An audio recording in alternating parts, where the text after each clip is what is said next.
So, volume is very, very important in our everyday lives. Volume determines if I have enough space to put a new bookshelf. If I only have a certain height and a certain width and a certain length available, will this object fit in? It's also important when you're talking about aquariums and tanks. If I have a fish tank, what is the volume or the capacity of that tank? Meaning, how much water can I put in it? Right? Do I have enough water for the animal that lives there? Volume is also used by architects. Now, on this page, you can see that there is 4 very unique looking buildings, but they're all made up of smaller rectangles. This first building over here, it looks like a rectangle on the bottom and a rectangle on top of it. Another one here, rectangle, rectangle.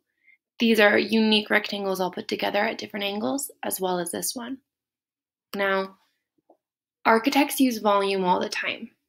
They use volume to determine how much space their building is going to take up, how much resources are going to be needed to build that building.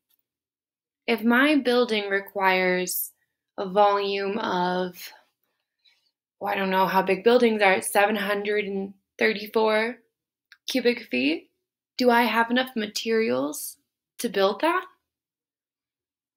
Architects are constantly using volume, and they're constantly using their volume formula. Length times width times height, or base area times height.